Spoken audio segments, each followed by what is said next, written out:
Ya, kamu datang pasti tutup mata, coba kamu datang. Assalamualaikum. Ibu siapa?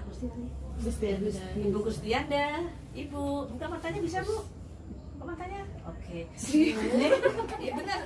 Kadang-kadang kita tutup mata lagi ya. Bu, maaf saya mau tanya, Bu. Buka mata lagi bisa, Bu? Oke, Ibu udah makan belum? Tidur lagi dia. Udah cukup. Berarti TE-nya 3. Langsung kan? Ibu coba bisa angkat tangan kirinya. Angkat tangan kirinya bisa nggak, Bu? Oh, tangan kanan ya. Tangan kiri.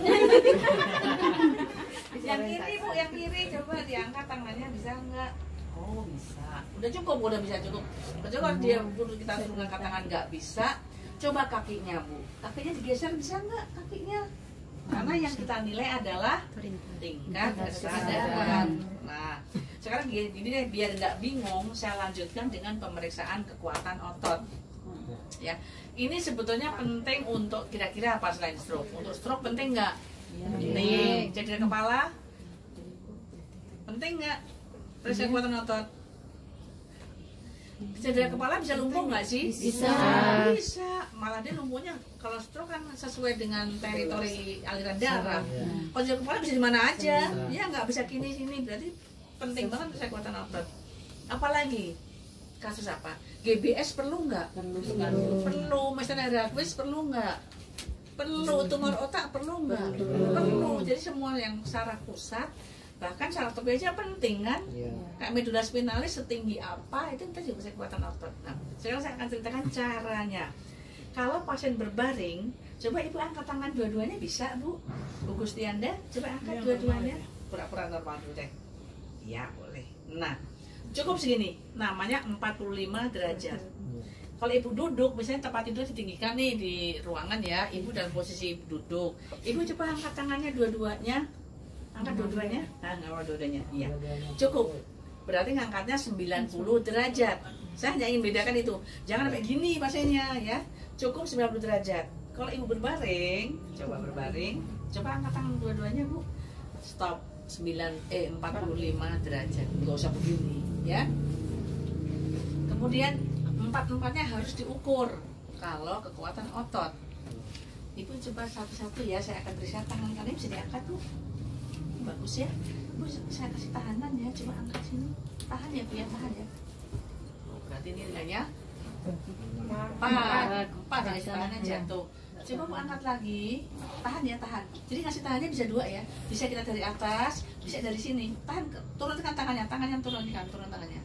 Kekuatan dia ada nggak ada kekuatan tahannya. Ya. Kemudian oke, kaki yang kanan bisa diangkat. Kalau kaki cukup 15 derajat. Angkat lagi Bu, coba Bu. Oke. Berapa ini kekuatannya?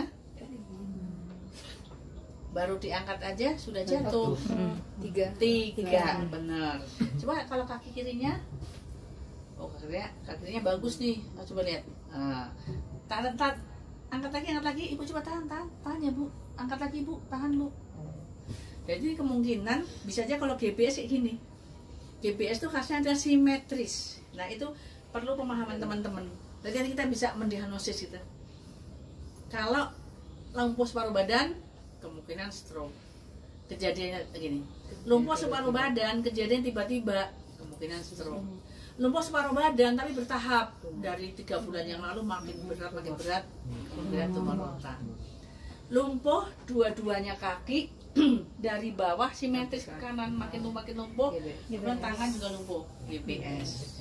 Kalau pasien ngeluh tiba-tiba kelopak mata nggak bisa dibuka, orang ngantuk gini, bisa 1 bisa 2, apa kira-kira? Histanenia gravis. Pasien datang ke IGD tiba-tiba merasa lemah seluruhnya, kita periksa semuanya cuma 2 misalnya, apa kemungkinan? Lumpuh semua. Bisa kekurangan cairan. Terus hipokalemi ya. Kalau hipokalemi itu kelemahan total, dia merasa lemas semua, kita periksa kekuatan ototnya yang turun semua, tapi begitu diinfus KCL dia jadi bagus. Kemudian 2, hipoglikemi bisa, kelemahan umum, habis pasang infus, pasang kateter, dibawa ke ruangan, besoknya bangun dia bagus semua. Ternyata dia hipoglikemi, Anda pasang infus, kasih makan, dia sehat. gitu ya. Jadi itu namanya analisa perawat dari tingkat kelemahannya. Nah kemudian Anda lihat ini 4 ini ya, ya kan? 2, 2, 2, 2, ini 5, 5, 5, ini 3, 3, 3, ini 5, 5, 5. Oh berarti hemiparesia dextra, lengan lebih berat dibanding tungkai. Artinya sebetulnya itu harusnya ini simetris, bukan, 4 itu dibagi-bagi ya. Ini kemampuan dalam sini, sini, ke sini, dan sini. Kalau bilang untuk perawat kita nggak ukur 4-4-nya, cukup 1 saja dengan cara yang saya ceritakan tadi, ya. Karena kita hanya ingin tahu trennya kemana, apakah menaik, apakah menurun. Nah, bisa juga ditambah dengan ini bisa untuk nilai yang distalnya ya. Ibu coba kepala tangan saya, kepala ibu 5 apa enggak nih? Enggak ya? Enggak, 3. Sebelah Bu coba sampai nggak bisa lepas ya Bu ya, sampai nggak bisa lepas. 5 ini ya. Nah, kemudian nilai 4 apabila dia diberi tahanan tapi nggak keluar. Nilai 3 apabila diangkat langsung jatuh kayak tadi. 2 bila bergeser. Jadi ibu bisa tangannya begini ya. Ibu coba angkat tangannya bisa nggak kuat? Pindah deh. Coba deh Bu, gini Bu ya, saya coba ya. Nah, bergeser gini. Coba ibu bisa nggak coba bergeser sebentar? Nah, biasanya begitu. Jadi ini 2. Sama kaki juga bisa. Ya, coba kita geser. Oke, sekarang kekuatan otot ada yang nggak jelas nggak? Jelas semua? Geser sudah jelas, kekuatan jelas. Sekarang yang 3 pupil, ya. Pupil ini bantu terang dari matahari. Ya. Nah, ini tuh kan ada yang terang banget di tengah. Sekelilingnya ada yang nggak terang ya. Ya, kita ngelihat ukurannya dari sekelilingnya dulu. Karena pastinya kalau melihat ini kan silau banget nih. Lihat dari sekelilingnya dulu ini ukurannya berapa, terus kita gerakkan ke pupil pas. Begitu kita kasih harusnya pupil langsung mengecil. Jangan sampai yang Anda ukur pupil yang sudah dikasih sinar, tadi yang kecil itu. Ya. Dari samping ibu lihat ke depan.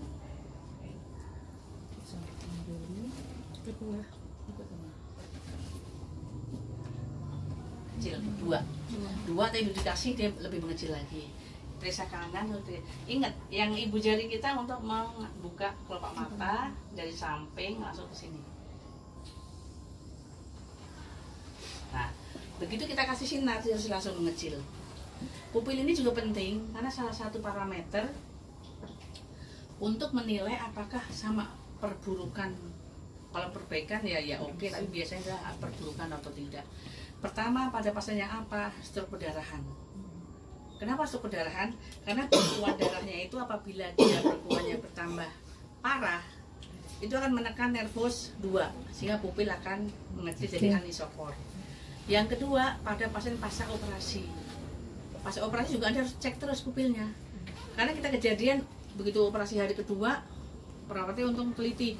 Dok ini anisokor deh pupilnya deh, tadi isokor. Begitu, oh ya coba lihat CT scan deh.